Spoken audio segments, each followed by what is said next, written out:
There are places and moments in America where this nation's destiny has been decided. Selma is such a place. I was a young man who had an unusual childhood. I was a black kid in a place where there weren't a lot of black male role models. You know, it was the civil rights movement and people like John Lewis that gave me an anchor, that gave me a sense of what I might do with my life that would matter. I had the great honor of giving a speech for the 50th anniversary of that March on Selma. The story of Selma connects to President Obama in a very personal way because people made a way to move our nation from slavery through segregation and Jim Crow to a moment where the nation at large could say, we want this person to lead and govern us.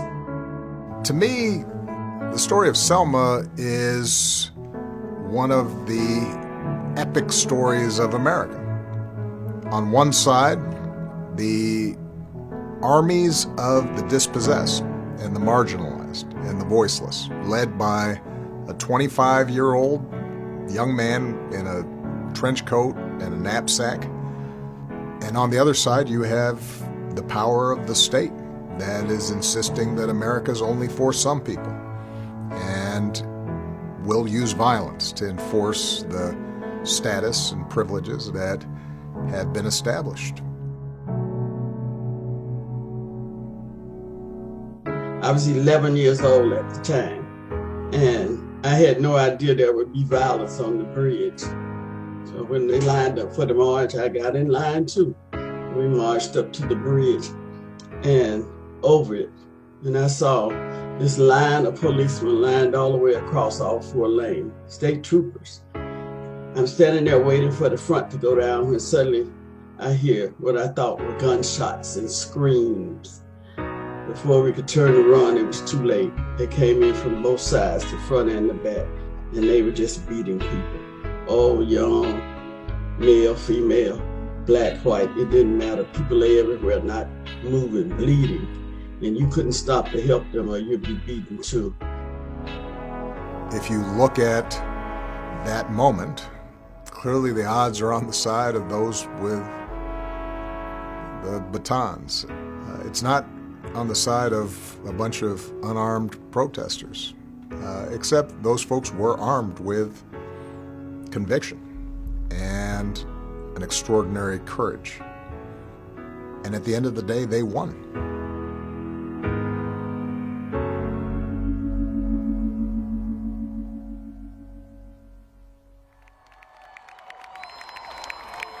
Throughout that speech, what I tried to describe is that America, from the start, was in fact made up of outsiders and misfits and people who were often dismissed or discarded.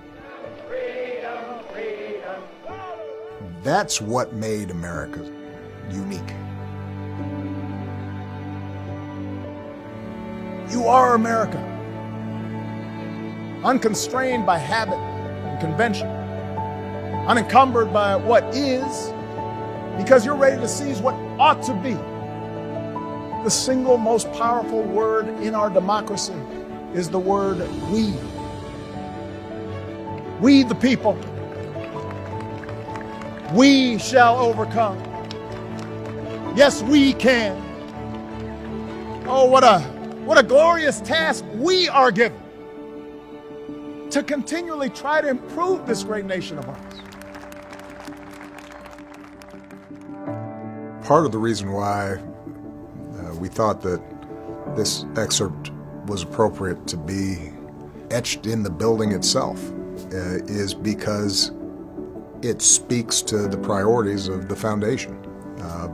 Our goal is not to just create a monument to my presidency, but rather to describe for anybody who visits how Michelle and I and so many others stood on the shoulders of those who had fought the good fight before us, and hopefully that then will inspire a new generation of activists. We want them to go through the exhibits and the stories of my presidency and say, oh, this is a part of me. This belongs to me. One of the things we want people to take away from their experience is the feeling empowered to understand how they can make change once they leave. And this is something that is really modeled through the history of the modern civil rights movement and the truly wonderful example of Selma. Bloody Sunday continues to be relevant and resonates today because we're still fighting for the same things. Sometimes we give it new names like voter suppression and police brutality. I think it's very, very important for generations to come that this history is not forgotten. It's too important to the fabric of this nation to be forgotten. What I hope the quote provides is a sense for all those folks on the south side of Chicago that they count, that they matter. So my hope is that in the same way that John Lewis gave me the sense of meaning and purpose, that Michelle and I are able to pass that on because, you know, it's our daughter's generation. The goal of the Obama Presidential Center is for them to be able to identify that as an institution and a space that supports them in their vision for the future. We honor those who walked so we could run.